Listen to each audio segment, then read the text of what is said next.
was so cold, like when you go outside, like your nose hairs like freeze up. I remember that thing. Yeah, it always makes you think like, hey, what are we doing here? Like, why stay, right? Easily go move to Miami or California or something like that. You really said that, like, what's so great about Chicago that we stay? Besides the summer. Besides the summer. All right, yeah. So everyone has something to share today? Okay. Anyone who does not have anything to share? Nothing for you? Maybe next week? Something to share? Okay. All right, so maybe we'll go out here 2:15. I'll go to about 50. To about 150. All right. Hey, lots of changes in society, lots of things happening, right? A lot of dynamic change, which may potentially change consumer behavior to a degree, right? New president takes office, executive orders being signed, new Congress, right? The shift, the cultural shift, political shift. We're gonna see how that all impacts. Hey, will that have an impact on the economy? Will people feel like they'll have more money or less money? Will inflation come down? Will inflation go up? Hey, will we start producing more things here in the U.S.? Will we continue to have things kind of outsourced for the most part? Lots of things that we could think about related to consumer behavior. Chapter 3 deals with meaning making and perceiving. Right? How do we make meaning of anything? How does it all work? How do we take in information from the outside environment and sort of process it, interpret it, and have a reaction to it, a response to it? Right? How does it all work? And how is this related to how marketers can be very creative in understanding this and using certain tactics to get people to be stimulated to act? Right? The whole point is to influence, to stimulate, to make an action, to change a behavior, right? To fight amongst the competitors for influence and for response. So we'll go through a lot of things, maybe some psychological sort of terms that we can understand. Some learning objectives. We explain how consumer behavior is shaped by sensory appeals that are often unnoticed. We'll talk about 3-stage process of perception that translate raw stimuli into meaning. The field of semiotics, right? We're talking about meaning making. Helps us understand how consumers create meaning out of symbols. Describe how consumers play an active role in shaping brand meanings. Right, first thing, we think in what we call schemas. Literally because we visualize symbols, whether they're words or characters or letters or anything to make interpretations out of. Right, so we think in mental concepts. For example, what is the color of the letter A? Why? Everybody agree? Is the letter A red in your mind? Right? Your concept of the letter A, what is the color that pops into your mind with the letter A? Is it red?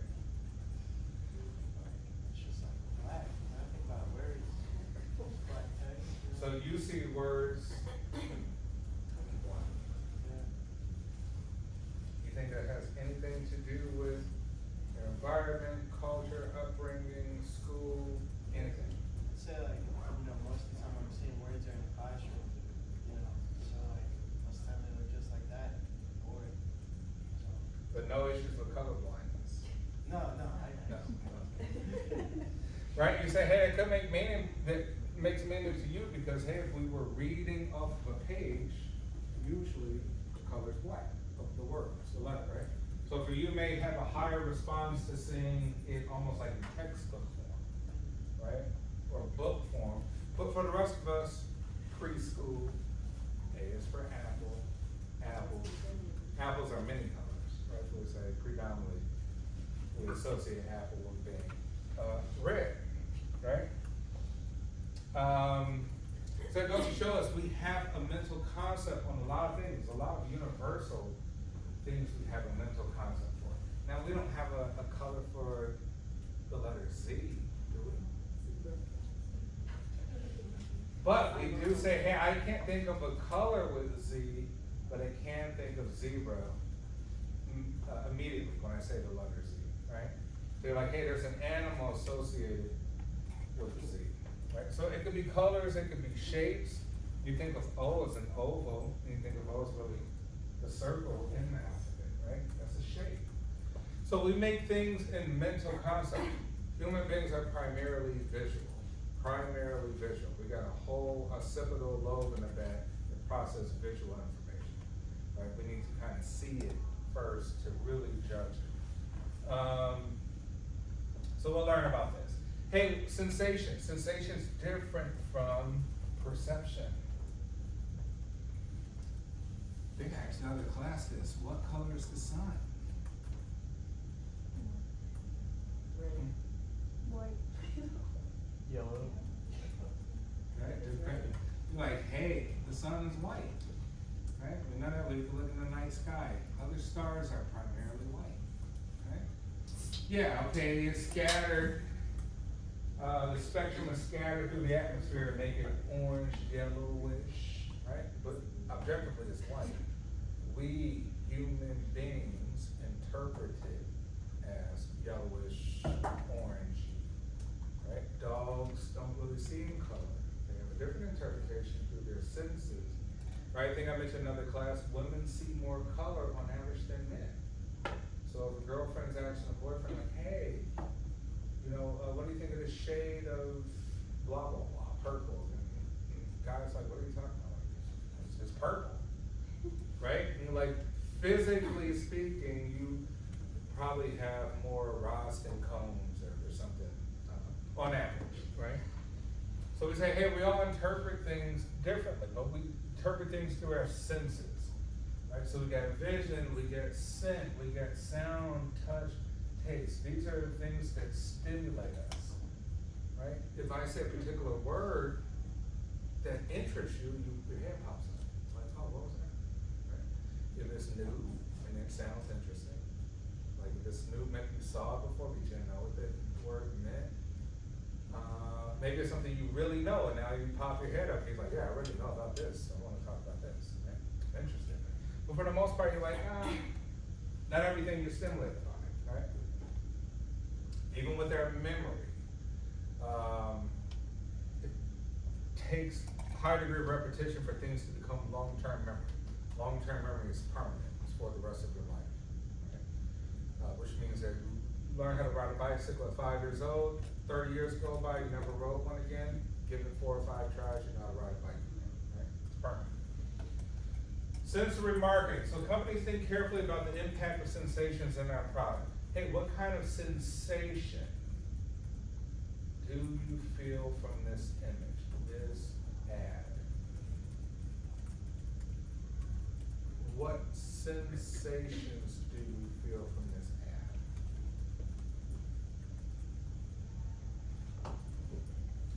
Which part of your senses do you think gets somewhat stimulated by it?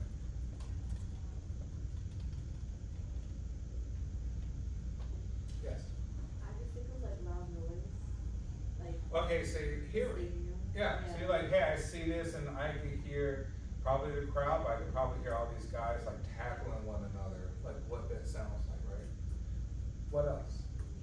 Yes. It gives me almost like a fight or flight reaction, like I wanna jump in, do something physical.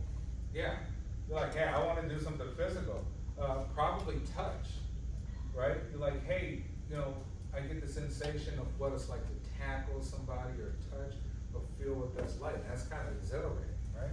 It's kind of an exhilarating experience. So all of us may feel different things. Some would say, hey, it's visual. Some would say the sensation of touch. Others may say sound, right? The sensation of hearing. We all experience different things, but they're using sensory marketing here to kind of resonate all of that, visual, etc. Hey, colors are powerful. Colors are very powerful. Colors have meaning. Different meanings in different cultures. The color red in China, right? Used on their national flag, used kind of everywhere, interprets power, right? It means power. Kind of almost a universal thing, right? Ferrari red, Coca-Cola red. You know, the very successful companies use the color red in very simple forms, not with too many sort of extra things on there. But it represents energy. Literally, when you look at something red, bright red, you typically get a surge of energy, right? So it kind of extracts energy from you as well too. Which means that if you had a red background as a wallpaper on your laptop, your eyes would get extremely tired, much quicker than whatever it is your wallpaper is on your laptop right now, right? Because it's emitting an energy, and that's kind of suck out energy from you, right? Your visual energy.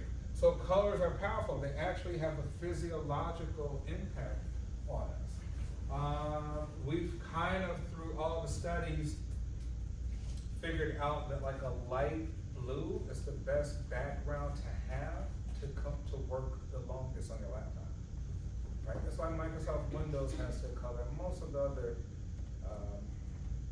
producers of those types of things, operating systems and computers, have that color as the standard color. It means that that particular color is so calm, relaxed, doesn't drain you as fast as other colors, that if you had an 8-hour workday, sitting in a cubicle or an office, you know, you would last longer on that laptop than you would with a different background, right? So you should test it. Try different backgrounds. You're like, hey, I don't know, this vibrant, awesome looking background might actually make your eyes tired because it might also be very distracting too, right? It's like if you pull it on your phone and you think, yeah, it looks super cool, but you might find that your eyes get tired because you're trying to focus on the little apps and the folders, but you got this like weird background too, taking up concentration. Yes, you were gonna say something. I was just gonna say how like, depending on like what you wear, like when the sun is out, like black versus white, how that can affect you. Yeah, you're like, hey, black absorbs energy, so don't wear black if it's 100 degrees outside, you're gonna be really hot, right? People usually wear light colors, it doesn't absorb that energy as much. So things matter. Illuminance, mean like the vibrance, the brightness of things. We say red is a classic example of that. Okay, shape matters, right? Shape, easy corner or block letters, right? Maybe if it's block letters, you might want to use that if you're trying to be taken serious. Maybe like a certain type of product we want to be very, very serious about. We think of even in fashion, like the color black is sleek. Handbags, typically black, you have a little bit of gold on there. You think of that as opulent, luxurious, kind of goes with everything, universal, right? Surface color, materiality as well too. The location, so here they're talking about EasyJet.com, they're like, well, where do you put the EasyJet.com? Right, huge decision. Where do you put it? We're like, we're gonna scatter it even all over the windows, right?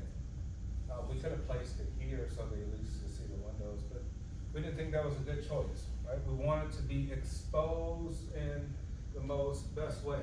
Easy is rounded, not block letters. Easy, right? Calm and easy, which means that we want to tell our customers, don't worry. You're like, wow, you're like, just the word to tell the customers don't worry? Yes. Just the lettering, if they look at this all the time? Yes. It changes your mood, it changes your perception. So the choice of a color palette is a key issue in package design. Can you think of some unique packaging that you feel exudes some sort of appeal or concept about the product. Just the packaging, the bags that come in, the box that comes in, something to that degree.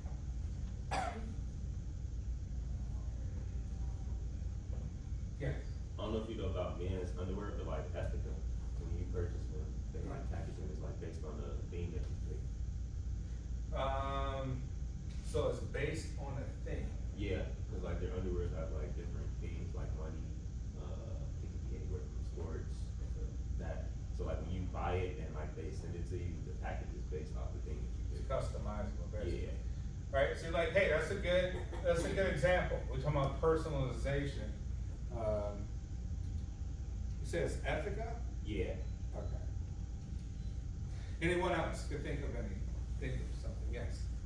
Apple will have, if you buy any of their products, it'll come in the white box design that's supposed to kind of feel almost futuristic-y, and it makes it, like, opening the box, it feels nice. It feels like you're about to get a good product. Alright, so you say Apple typically comes in a very nice, white, clean, simple box with the Apple logo, right? So in that you feel like, hey, Apple, that packaging exudes the feeling of something really new, right? It also exudes something that's really sleek and something that's simple. Apple is supposed to be simple, right? It's simple to use, it's not as complicated as Android. You say, yeah, I could do a lot more. Who has an Android? How come you don't use Apple? Like, what's your reason for not buying the iPhone? I don't like the operating system. Okay, it's too limited, like you can't do as It's much too stuff. limited. Right? And so, so for the most part, we think, hey, people buy Apple, we kinda like the simplicity. We're like, we don't wanna do all that, right? We like it simple, but the Android people will be like, no, that's so stupid. You guys finally got this, and we've been using it, doing this for like 10 years already, right? Like all the different things. But Apple is secure, and that's really their strong suit. So yes, the packaging of Apple is sleek, modern, feels new, and is simple. Anyone else could think of a packaging? Yes? I can't remember the name, like the brand, but I remember seeing like a water bottle, and they had like in the packaging, it was water wrapping around the water bottle. And I don't know, it just made me thirstier, I guess, for seeing it, but then I didn't grab it, I grabbed the brand I liked. Alright, so it's interesting, like, is it made so that it becomes ice to freeze and then cold? Like it was something around the product, like instead of like just a regular plastic thing. It looked like it was coming off the water bottle. Okay. It was really cool. I think that's actually a pretty cool concept, yes? I was thinking of like the brand Toms, how like Shoes.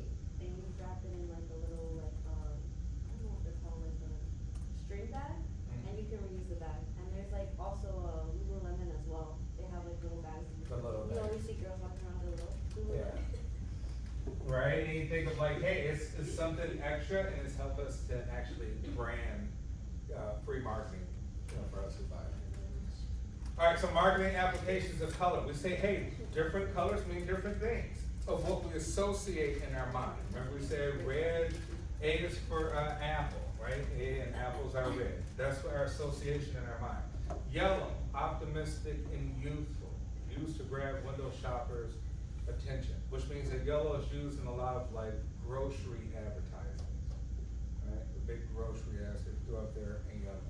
Red, energy, right? Often seen in clearance sale, right?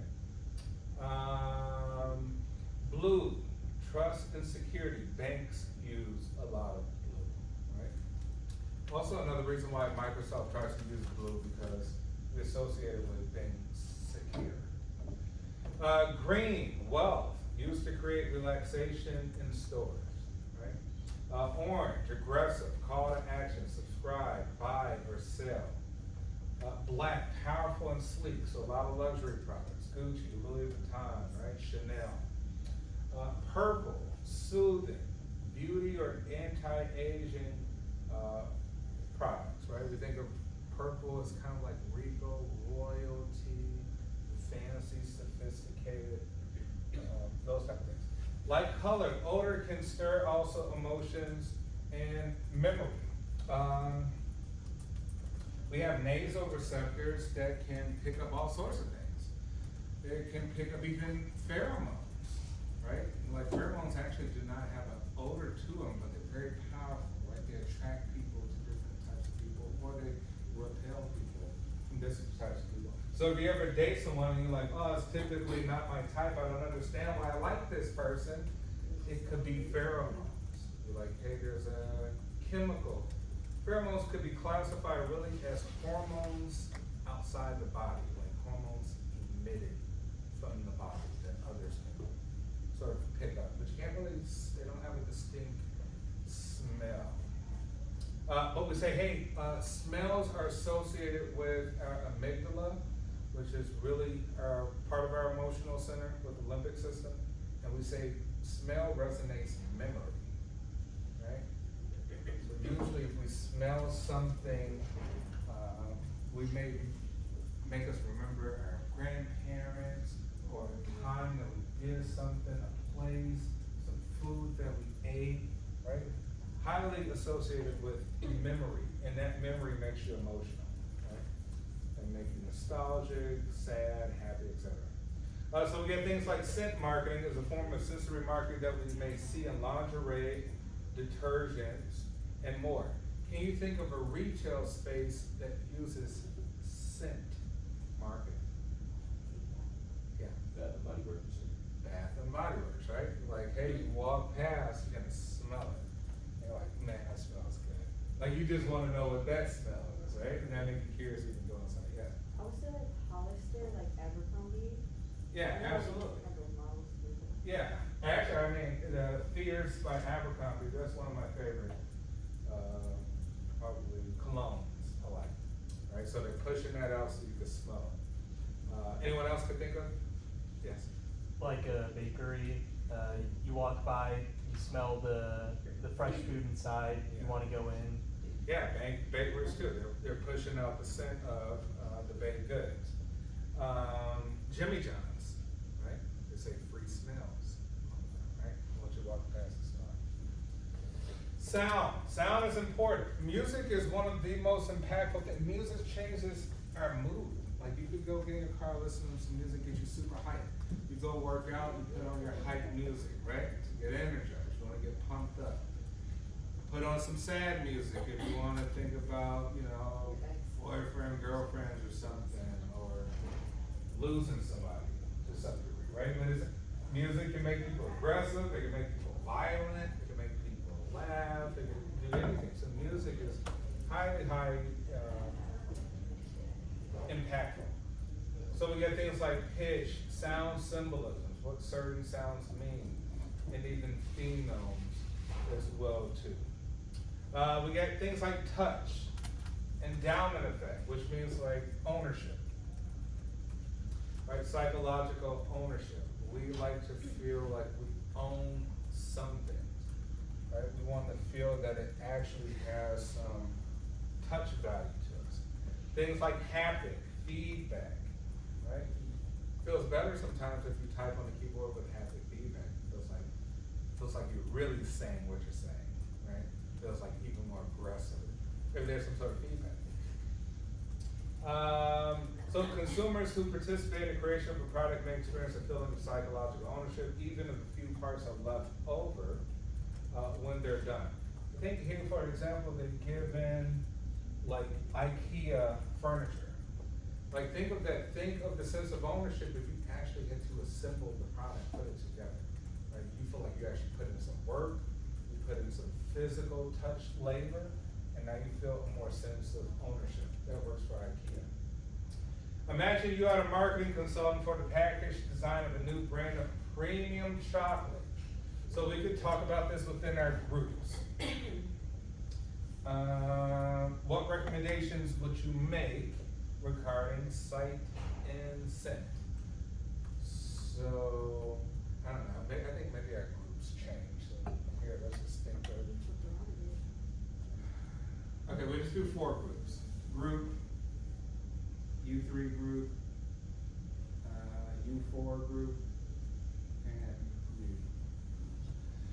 So let's think of some ideas. Hey, you're the marketing consultant for premium chocolate. What recommendations would you make regarding site and scent of the chocolate? So think of some items. Think of the packaging. What do you think should be on that packaging? Right? The scent part, I don't know, you gotta get a little creative with thinking, how do you wanna do that? Like, or would you set it up to where you can smell the chocolate or something like that? Or you could, on the packaging, you could kind of evoke a sense of smelling of the chocolate, right? You have to get creative. So I give you a couple minutes just to talk it over with your roommates.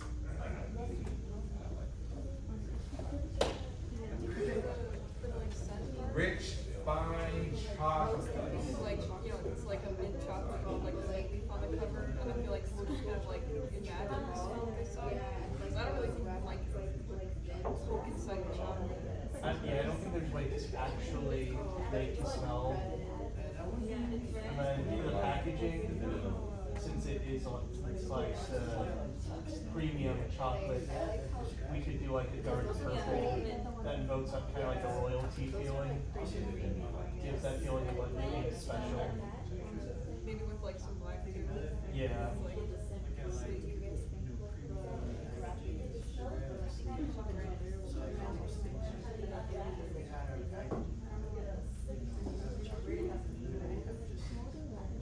I have to say, I had the best chocolate in my life probably in France. It was just milk chocolate, somewhere in Paris. There's so many chocolate stores or whatnot. But I had the best chocolate I've ever ate in France and in Switzerland.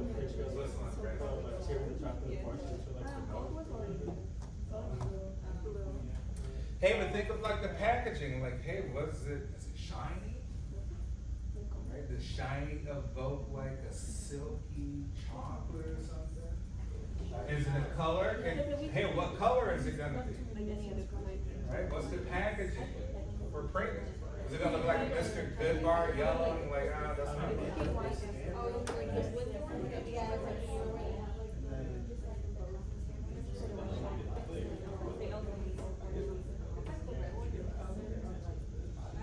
like the circles or the like squares? Yeah.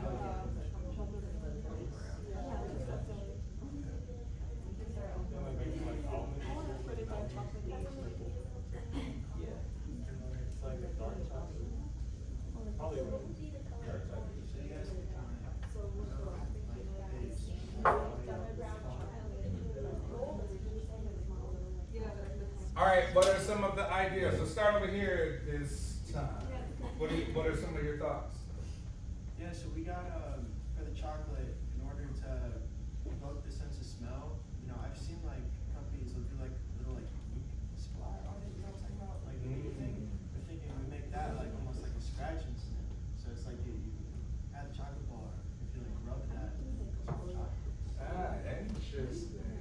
Yeah, and then for like the colorway, we're just thinking like for the, it'd be different corresponding to flavors, but if we're talking just like milk chocolate, we'd probably do like brown as like a base and then white the color, like more thin font.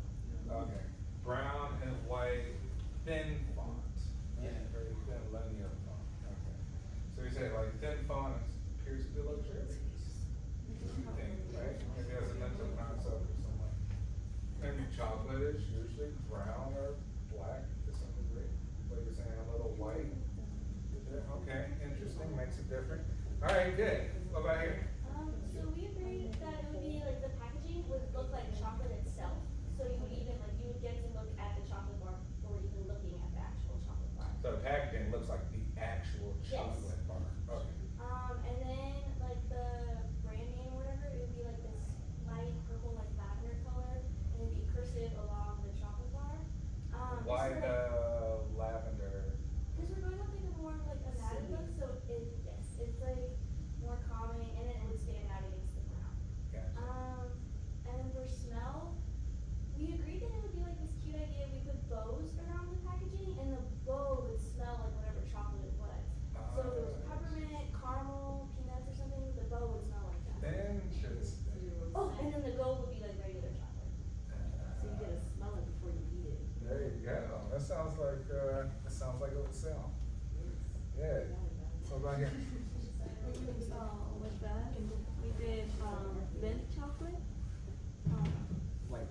chocolate? Yeah, Chocolate balls? yeah, the chocolate balls. Mm-hmm. So we said for the packaging, we would do like a wall of purple type of color. So you For like a think, little premium chocolate. so you think if chocolate comes in little balls, most customers think of that as like kind of luxury, sophisticated, unique, different? Yeah, especially with the packaging we do. Okay, Yeah. alright. For scent? But for scent, most of the chocolates, if you like, just for like, close enough to your nose, you can already smell it. So I don't see it necessary to put something else, like in the packaging. Cause also I think that's like, that could add an extra cost of making it just the packaging. So maybe just like the scent should be like just strong enough to go over the packaging. So make the packaging A little thin light. enough so that a little hint of the chocolate can be smelled, put it close enough, right? Yes. Okay. But not enough to like damage the chocolate. Mhm. Alright, over here. We were talking about, like to evoke the scent, and having like a picture of the chocolate and like an image, if it's like mint flavored chocolate, you put mint leaf, if it's like orange flavored chocolate, you put orange, and people would kind of just like think of the smell in their minds. And then we also talked like color wise, combining like black and purple to kind of show it's sleek and also like sophisticated with the purple, sleek with the black. And then we also talked about having them like individually wrapped, like either squares or circles, just because when it's individually wrapped, it feels more expensive, more like opening your own individual one. Yeah, sometimes less is more. Sometimes we think, the smaller the better, or more individual it is, the better. Like how much we pay for the little mint chocolate balls or whatever, right? So less is more. Alright, good. Some studies suggest that as we age, our sensory detection abilities decline. They do. Your vision is best when you're a child. So even as a teenager, your vision is worse than your 5-year-old kid brother. Like he can see better than you can, even if you're only 18, 19, 20, 21. It gets worse as you get older. Also your hearing, also other sort of sensory abilities as well too. Taste is a huge driver, right? So we have our taste palette, right? At the front of our tongue is what perception of taste? What distinct taste? Okay, so we got salty, sweet, right? We got a meaty sort of taste of umami, right? And then we have our sour.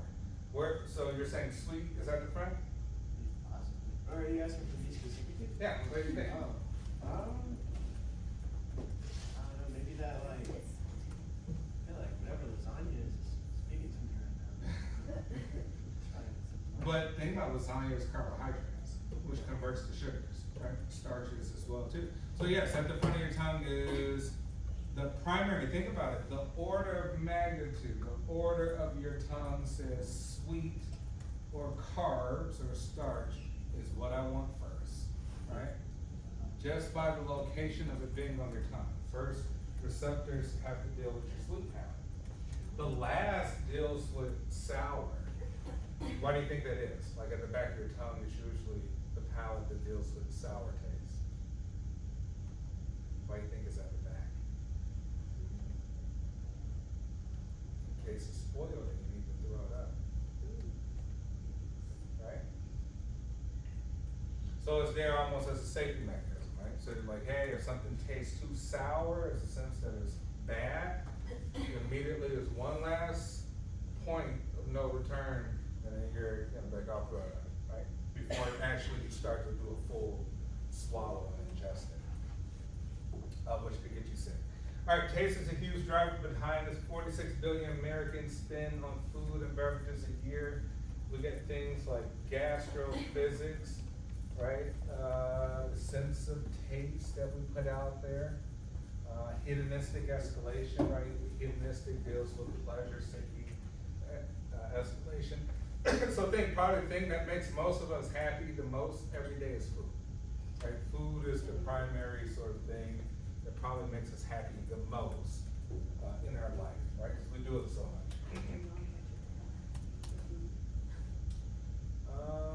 Here's a question. Which one of the senses do you feel is most influential in your perception of products? What do you think? What are you mostly drawn by in terms of your senses? I'd say for me, it is smells, right? Because we're talking about like food and things like that. I mostly go with smells. But we could just move forward because we're limited on time. Augmented and virtual reality, right? Meta, Facebook has invested in virtual reality. They have the Oculus headset. Apple has Apple glasses, right? They're focused more on AR, right? Using real environment and just superimposing things that you can learn about, touch, move around. Microsoft also has one that kind of works with both, right? It blends holograms with what you see in your physical space. We got stages of perception. We got exposure, attention, and then your interpretation. Remember I said like, hey, we're not all stimulated by the same stuff, but our body is constantly taking in information. Right now you're taking information about what temperature it is in the room, and you're gonna leave your coat on, take it off, depending on how comfortable. You're interpreting the heat, right? You're listening to me talk, but not everything sounds, stimulating to you, except for maybe a key few things, right? And that grabs our attention, then we start to interpret it, we have to make sense of it. We make senses through our stimuli with our receptors. Sight, sounds, right? Sight is eyes, sounds, ears. We all know what that is. Exposure, attention, and interpretation. But we have thresholds. So we say like, hey, you can hear something up to a certain threshold, right? Your hearing starts at a certain decibel level. And it could be impacted by your use of AirPods for so long. You just had bad hearing, you were born with, you worked in a very loud environment for a couple years. So your threshold of what you can actually hear is probably different. We all probably have different thresholds. And even our eyesight. Some of us have squint without glasses, some of us have glasses, some of us don't. Right? They're visual thresholds. Right? And that kind of deals with differential thresholds. What you can actually be stimulated by and what you have absolutely no response by, right? Being stimulated. Betty Crocker evolves over time, right? So we're saying 50 years of Betty Crocker. What we think Betty Crocker should look like. Here we're talking about 1936. That's the original Betty Crocker, right? Completely different. We see hairstyles change. This one looks a little bit more rosy than this woman right here. Look at their hairstyle, a difference in face, right? Here we have a completely different sort of clothing, hairstyle. How we evolve and perceive Betty Crocker, how we think she should look over time should resonate with the modern era. Embeds. What do you see here for the Baskin-Robbins logo? What is embedded? Subliminal perception. Right? We see the 31. Who recognized that before seeing this? Yeah, you're all aware?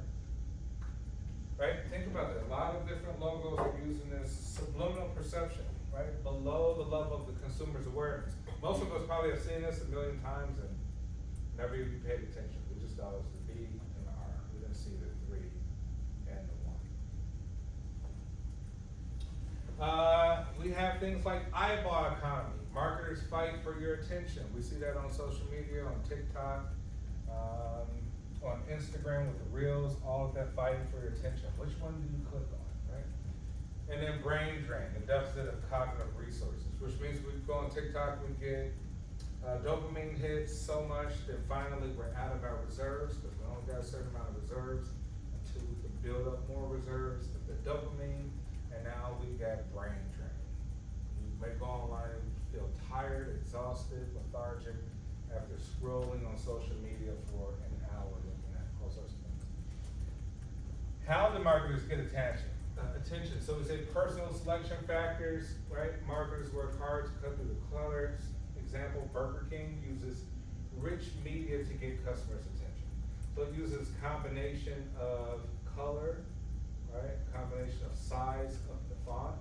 The font type is the same for the most part. It's just using a mixture of rich media to grab your attention, right? And you would say, hey, interesting, because you're like, all right, which one do you pay attention for? First, you probably see we say vibrant red, right? I don't know. I don't know if they did right with these. What's new in coupons? Those seem kind of faded colors. You may not pay attention to that and save on the deals. Maybe that's on purpose. They're like, hey, we don't want you to save on too many deals, but you still want your shoppers to get one thing. Factors leading to adaptation: intensity, discrimination, exposure, relevance, right? How intense are we using the colors? What's the exposure rate of these and how relevant they are?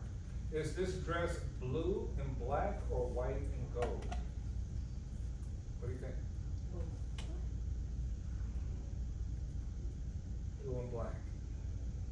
Raise your hand. White and gold. Raise your hand. Right? Hey, we got different sort of interpretations. All right, we're picking up different stimuli. And then lastly, before we get into our presentation, schema. Remember we said we have schemas are just mental concepts. They change because we come from different languages, different cultures, different environments, different upbringings, different backgrounds. So we may have different schemas than others as well. Interpretation refers to the meaning we assign a sensory stimuli which is based on the schema. Here we're trying to use this to represent a three-dimensional object, right? So we got length, height, right? So width, height, depth, right? Clever way to show three-dimensional space, to show that there's more space than actually what's there. What else is interesting about this? What is interesting about this? Yes? It's not spelled correctly. Why? What do you think? What do you think the marketers are trying to convey with that? Yeah. You can look at their ads longer, because when you look at it for like a millisecond or something, the K and the N and all the other letters, like your brain just assumes that it says H, but when you look at it, you're like, that does not say that. Yeah, you're like, hey, create an arrow on purpose. Misspell on purpose to get your attention, right? Think about it, we gravitate towards that. We gravitate towards errors and mistakes. We go online, we're looking for something really ignorant, something really funny. Nobody's caring about good videos. No, we want to see something ignorant, funny, or interesting, right? We gravitate towards kind of more negative things for the most part, right? All right, how much of a change will be needed in favor of brand's price, packaging, size, logo, analysis, difference? Okay, we don't have to do that. So do you think this works? Subliminal conditions, subliminal perceptions, do you think they work? Okay. And then next, discuss how the field of semiotics, remember we said semiotics deal with meaning making, helps us understand how consumers create meaning out of symbols. What do you think is the meaning here with this ad that Nike has? What is the meaning of that?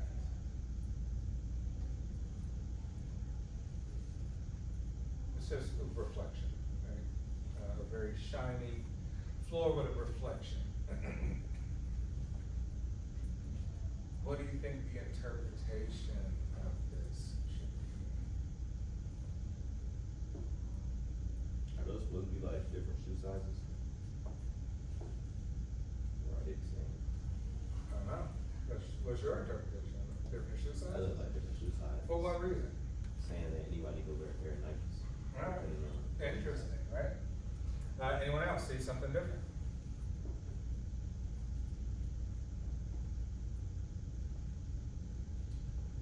Maybe Nike says, hey, you can actually feel your reflection of yourself wearing our cool Nike Cortez shoes, right? That you actually like see yourself while you wear our shoes, no matter really what the ground will be like. That you see yourself, you see a reflection of yourself by wearing your shoes.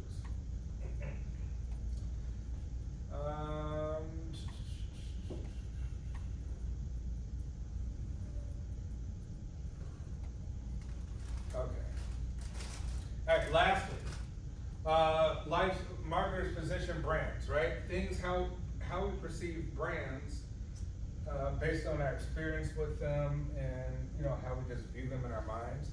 So how do you perceive H&M? What does H&M mean to you in terms of the brand? Zara.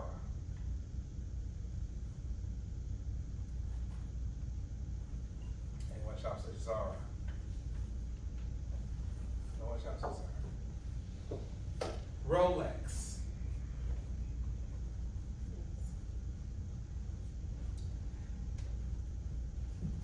Lexus. Oh, what were we gonna say? Well, Rolex is like luxury, you know. Why? Well, because, you know, I'll bring in music. I feel like a lot of like rappers who are like, you know, they have a lot of money, always talk about their Rolexes, and like, it puts like this like sign on it, like it's Rolex. Like, I can. Alright, so you say influenced by popular culture, that Rolex is very luxury and exclusive. What about like how would you perceive Toyota? Yes. Reliable. Right, okay. Toyota reliable. How would you perceive Tesla? Hmm?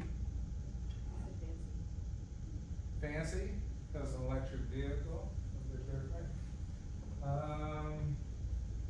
How would you perceive Taco Bell?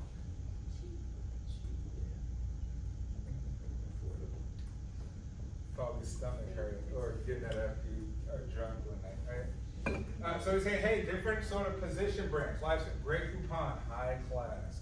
Price leadership, L'Oreal sells Noison brand face cream.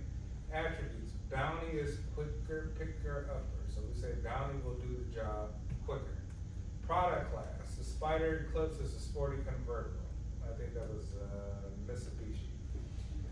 Competitors, Northwest Insurance is the quiet company, right? Doesn't need to be advertised as much as Geico and others. Occasions, use Wrigley's gums when you can't smoke. Users, Levi's Dockers targeted to young men. Quality at Ford, quality is job number one. In country of origin, right? Jeep, Coca-Cola, and Levi's are the ultimate American brands. So we have these sort of positions of brands in our mind, and the marketers have done well to kind of convey that sort of position. All right, let's start over here. We'll go around this way first. So I'll just leave this up here for you.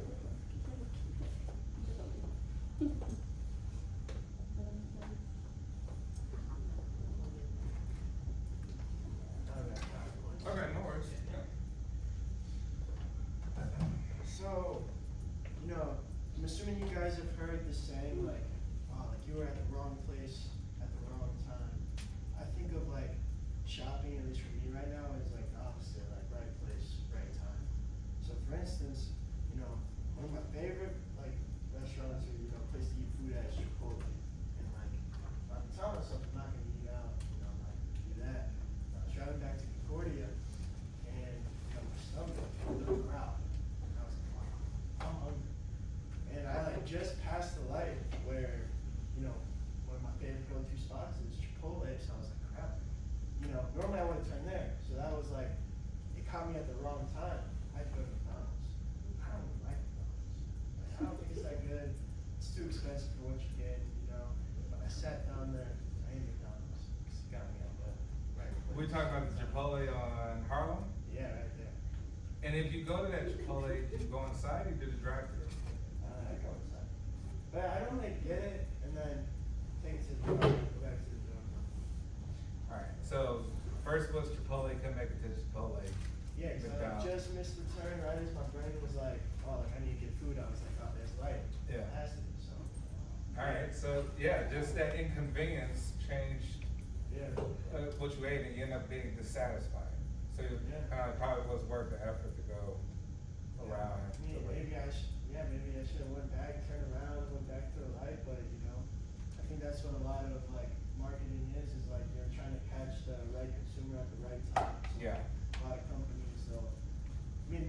was a lot more coincidence, you know, the summer thing around, you know, that was up to chance, but I think that there's a lot to play.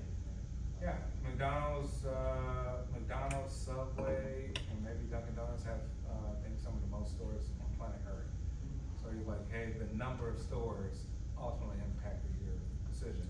Yeah. Because it wasn't McDonald's right there. Okay, cool, thank you.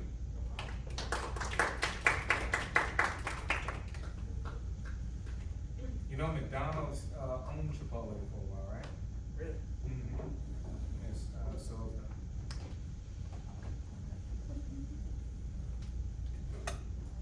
Oh, I was gonna like talk about like I was gonna see like recently there's like interactive like ads like I don't know if you've seen that like I just remember like I first saw it when I was like you know like Crunchyroll like the anime like I remember it was like on there and when I go like on Hulu like I haven't gone on Hulu in a while but like when I go on Hulu it's like asking me for like interactive ads but like I don't know I feel like it might be something that like you know that like these services might like use like I wouldn't be surprised if YouTube tried experimenting with it but like I mean to be honest with me I don't really like I think it's like not bad just because I don't really care about the ad it's like because it's always asking me like oh like would you rather watch like a minute and 30 ad or just watch like a 30-second interactive ad so I'm gonna obviously pick that one just so I could get to watching but you know but Oh, wow, so they're giving you like two choices. yeah Knowing that most likely you're gonna Yeah. hit Yeah. shorter. Yeah. That's kind of their way of Yeah. investing more in the interactive. Interesting. What the interactive ad, what they're asking you to do? like I don't know, sometimes they might like say like, oh like they might promote like a product and like they might say like, oh like scroll to see the different features of the product. Yeah, like yeah. stuff like that. Okay. Yeah. Do you feel that it convinces you at all? Not For anything? to be honest, I don't really care about that. Like, I just Okay. focus on trying to go back to what I'm watching. Okay, so your thing is about saving time and not wasting your time. Yeah. Okay. All right, excellent, thank you. I like Nothing? it. Okay, maybe Tuesday?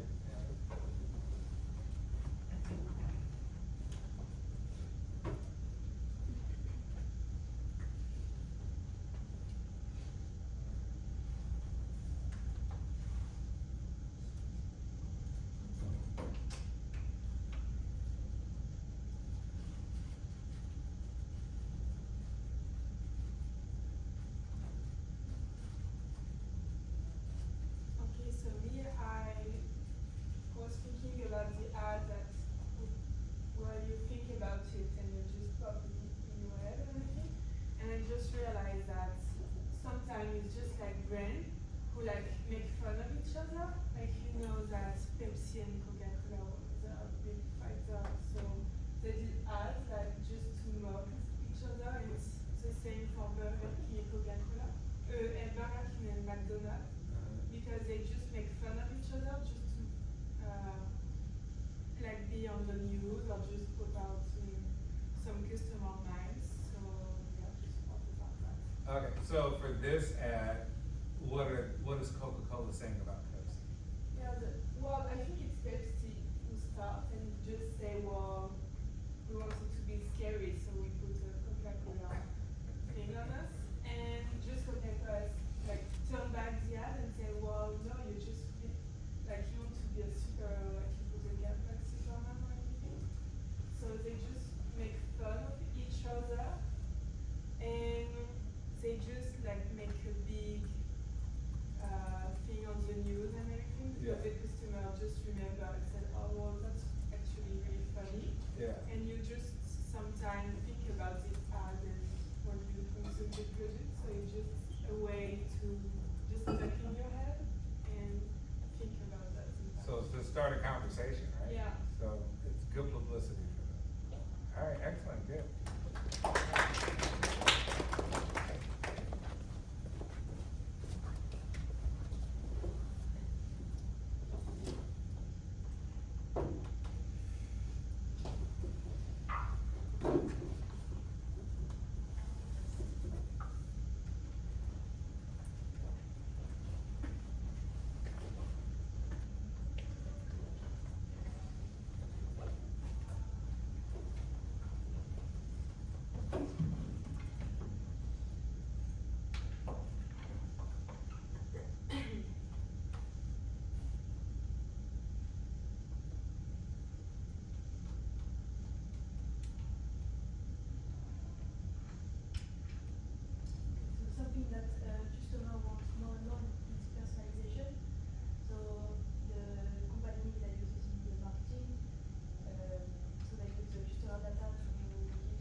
think they use this information to like help their marketing efforts for new shoes?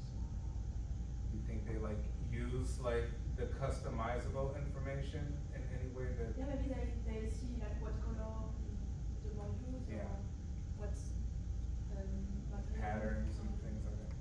Alright, excellent. Okay. Anybody ever do the customized Nikes? Anybody ever customize it? Nikes? Yeah, okay. Great.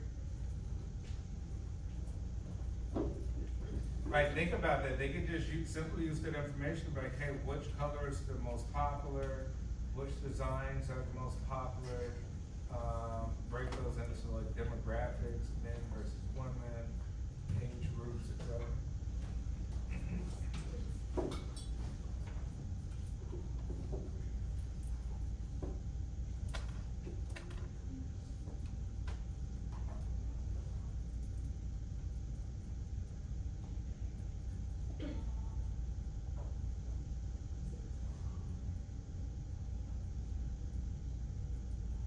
Alright, so I'm talking about the TikTok ban that happened on Sunday.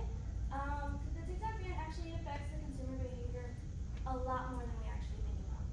Because with TikTok being gone, we have to move to a whole bunch of different platforms, we have to restart a whole bunch of different business, a whole bunch of the business stuff again. We already had all of it on TikTok. And TikTok also was able to like have like a product right then and there for you to see it. And now it's in a delay in product discovery, and TikTok was driving a lot of the trends. And over 92% of the global users on TikTok would buy a product after watching that video. So for it to be gone, the power it had over trends and the creative strategies, you're gonna have to see that in a lot more like Instagram and Facebook now. The trends of music and challenges. And this is a quote from a TikTok user itself that the TikTok shop allows reviewers to browse and purchase within the platform. It's actually from Popflex store. I have so much of their stuff. But with TikTok being gone, I won't be able to get any of their stuff anymore. Right. Quick question, do you think, TikTok was highly promoting Chinese products more so than American? I don't think they were promoting more American products. I think it depends on where your country, where like your region is of where you have TikTok. I do see, like I did see some Chinese products on it, but if you're in the US, they have over 5 million businesses on TikTok already, so a lot of businesses or ads you'll see will be for the US. Okay, alright, excellent, thank you. Yeah, so TikTok has a 75-day window, that Trump gave out before they could find a American certified company to buy.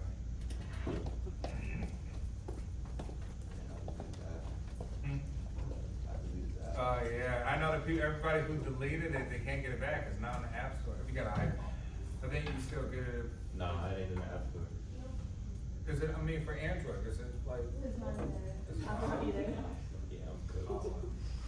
I'm glad I did that.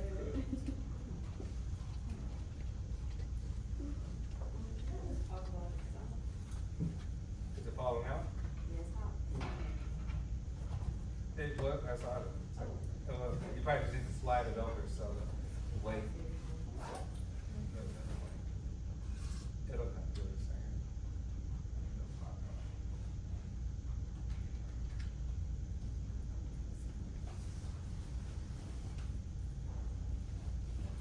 Drag it over again or something like that.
don't find a lot of people like do bad reviews, even if they get like crappy service. I mean, this is just like data, like that I found, Yeah. but like, I work at McDonald's, like I'm a shift manager there, and like, they're honest about like bad reviews, cause people do like, they'll go up to you, they'll say something, and then like, an hour later, they'll be like, oh my god, this person was so rude to me. Yeah. And that's not even how the situation went, but, Yeah. you know, I just feel like it's like the lowest chain of food services that people wanna put reviews out, when it's like, you get what you're Give what you pay for, right? Yeah. Not fine dining. Alright, excellent, great job. There's typically an 80-20 rule in business. Usually 20% of your customers are your repeat customers, and they usually supply about 80% of the revenues. So it's like you always wanna focus on satisfying those customers first, and then worry about everybody else with promotions and stuff like that, right? I'll have something today. Okay.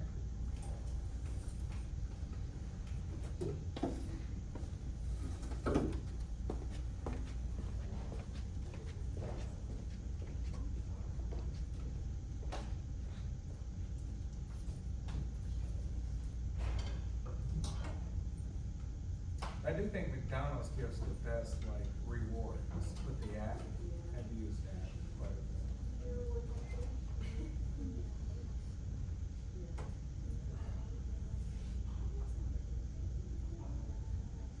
Give it a second, it should eventually pop up here. Use that one, Jackie, use that one, no, the other one, the HDMI, use that one, it's supposed to be on the left side. Sometimes it's just.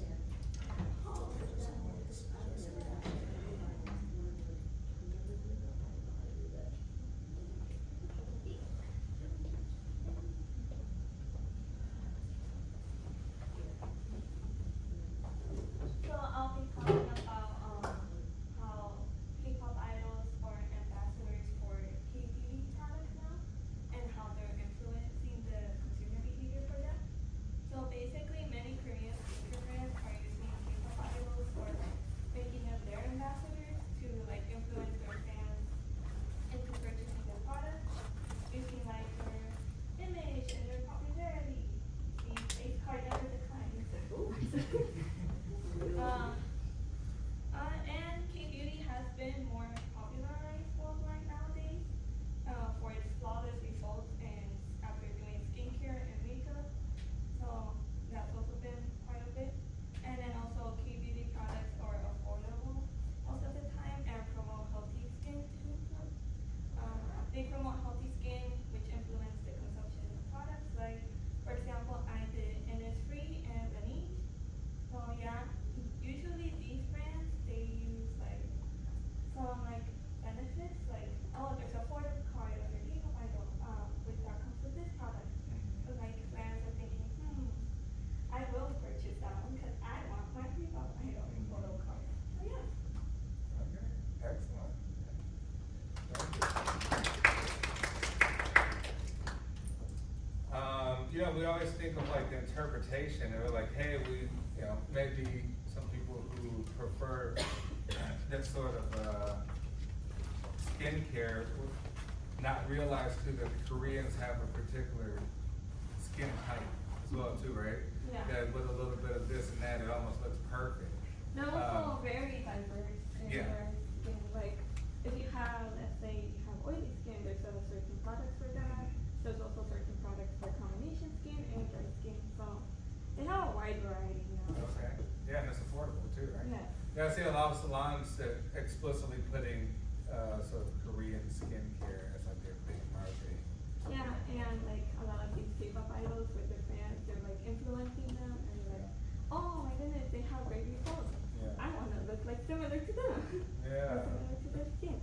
Alright, awesome.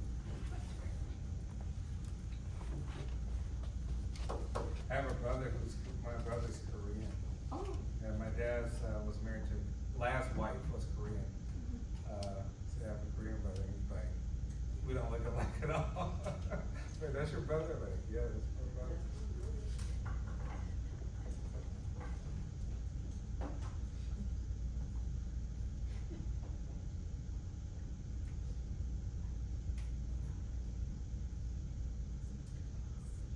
not connect the eight, oh, there you go, I think it's coming.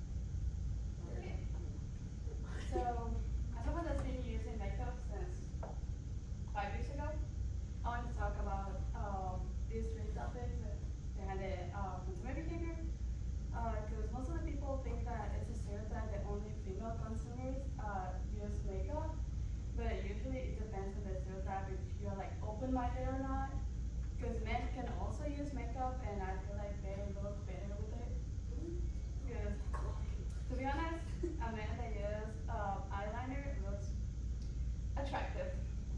Also, the influencer and consumerism, because influencers are always showing how they got a new haul of new products, and they got the same, let's say the same product in a ton of different shades that they don't even use. So that promotes the consumerism, and it's like, why are you gonna use this kind of products? That's not like in a specific use that you're gonna have for them. Let's say you buy two different shades of base, for example. One could be, I don't know, too light, another one be too dark. You're not going to use them if you only buy them because your influencer told you, oh, it's great for your skin, right? And the last question is, should you use it or not? It's totally fine if you use it or not. It will look beautiful either way. Yeah.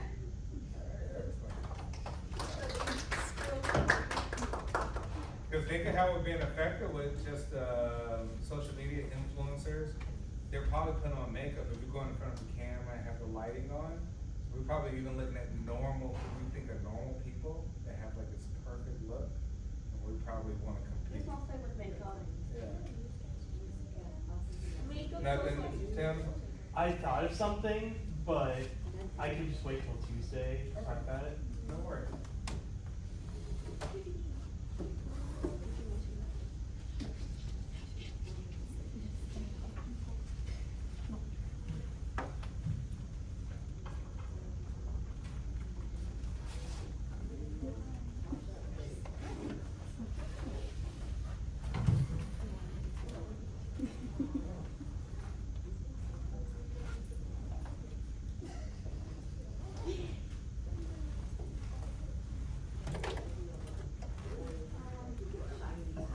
Basically, I'm just gonna talk about the recent nostalgia that I've seen, especially like social media like TikTok.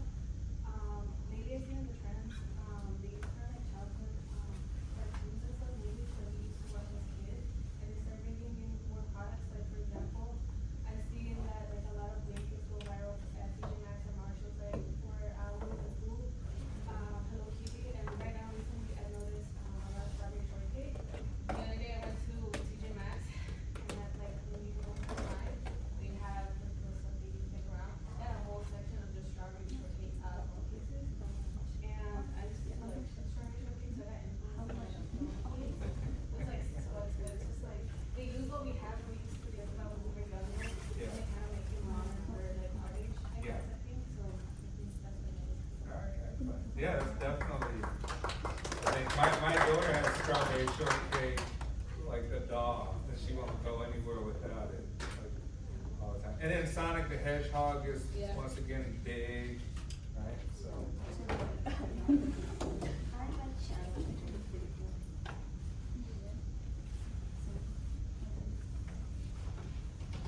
So recently I noticed that there's a lot of use of AI in advertisements, and I mostly see this on like the knockoff websites. I think it's crazy to see how many people are actually using it, and it doesn't even look that good.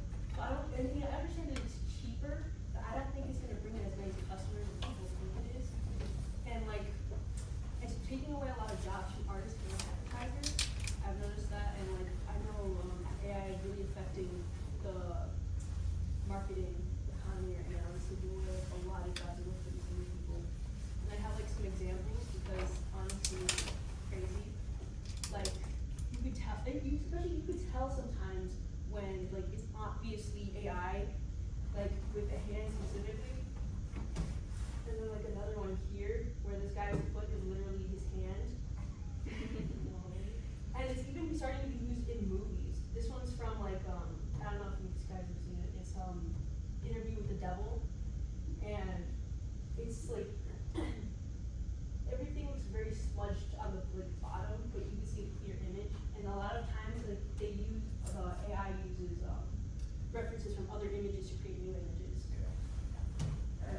Yeah, AI can't get, it can't get hands and, like feet perfect for some reason. So if you ever wanna wonder like, oh man, is that AI or is that real, look at the hands or the arms, sometimes like something's off.